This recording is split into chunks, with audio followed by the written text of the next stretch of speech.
Umar, he was a Caliph for 10.5 years. His Islam spread as far as Pakistan, next to Makran, which is next to Karachi. Umar radiallahu anhu said 4 days before he passed away, he said to Hudayfa radiallahu anhu, he said, I swear by Allah, if Allah gives me life until next year, no woman in the Muslim world will need any man besides Umar ibn Khattab. I will provide for every single one of them. Umar said that I will ensure that the Bedouins in the mountains of Yemen will attain their allowance. Umar started what is called child benefit. Look, Umar was the most powerful man on the face of this earth, but he was a khadim. He served other people. The narrations mention that a group of travelers came into Medina, and Umar radiallahu anhu told Abdurrahman ibn Auf, I said, Abdurrahman, let's go and look after these people, they're travelers. Let me tell you who Abdurrahman ibn Auf was. Abdurrahman ibn Auf was one of the 10 who was guaranteed Jannah by the Prophet sallallahu alaihi wasallam. He was a multi-millionaire. Out of the Sahaba, him and Uthman were the most richest two. Who did he say to? He said, Abdurrahman, let's go and look after these people. A multi-millionaire. All night they looked after these people. And amongst them there was this woman who had a child, whose child kept on crying. So Umar radiallahu anhu came up to her and he said, you know, make your child stop crying. So she tried. Later on the child still crying. And Umar radiallahu anhu went back to her and he said, what an evil mother you are. All night your child has been crying, you've done nothing. So she didn't know that this was Umar Amir al-Mu'mineen. So she said, the reason the child is crying is that I'm trying to wean him off. Because Umar, she's speaking to Umar, she doesn't know this is Umar. She said, because Umar, Amir al-Mu'mineen, has said that every child in the Muslim world who stopped breastfeeding has an allowance. So Umar asked her, how old is your child? And she said, he said, don't hurry, don't hasten to wean him off. And then this man, the most powerful man from serving the people at night, went and he stood on the musalla, the sajjada, the prayer mat, and he led the prayer. And Abdurrahman ibn Auf says, I swear by Allah, I could not understand what Umar was reciting in the Fajr prayer because he was crying so much. And then after the prayer finished, Umar turned around. He turned around and he said, woe unto you, Umar. Speaking to himself, he said, woe unto you, Umar, how many children have you killed because of your rule?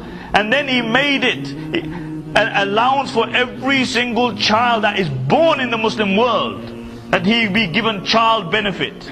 Umar radiallahu anhu had every person who could not work in the Muslim world had an allowance. He had care for people he knew, like Sayyid ibn Yarbu, who were blind. He had carers for them. Umar walked past a group of Christians who had leprosy, and he couldn't, and they had nobody to look after them. So Umar took money out of the Baytul Mal and he spent upon their medicine. He spent upon their medicine. And those who were not cured, Umar spent upon them until the allowance, until the day that they died. Umar radiallahu anhu saw a Jewish man, he was begging. And Umar radiallahu anhu called the governor and he said, why is this man begging all his life? He has paid his jizya, he has paid his taxes, and now he can no longer earn himself, he has to beg. Now this was what the Muslims achieved in a period of 10.5 years, because the Muslims had a vision. In the time of Umar ibn Abdul Aziz, one Muslim prisoner was humiliated in the Byzantine lands, and the news reached Umar ibn Abdul Aziz, and Umar ibn Abdul Aziz wrote a letter to the governor, and he said, before you place this letter down, free that Muslim prisoner, for by Allah I will send an army which begins here and ends where you are. In the time of Mu'tasim, one Muslim lady was slapped in the Byzantine lands, and she cried out, Wa Mu'tasima. And the Romans began to laugh and they said, why are you calling Mu'tasim? He's thousands of miles away. You think he's going to jump on his black and white horse and come and save you? And the news reached Mu'tasim. The news reached Mu'tasim, and Mu'tasim sent an entire army for the izzah of one Muslim lady. And he told every single one of them, he said, each one of you climb, and when you go on a black and white horse. And you look how Allah subhanahu wa ta'ala turns the table. Wallahi, one Israeli soldier gets kidnapped, who by international law is upholding an illegal occupation. And the Israelis follow the sunnah of Mu'tasim, and they send the entire army. They send the entire army. But the difference between their army and Mu'tasim's army is that Mu'tasim's army didn't terrorize women and children. They didn't knock out electricity plants. They didn't terrorize innocent women and children. And the ulama and the fuqaha, they chose Salahuddin rahmatullah alayh as in the place of shirku.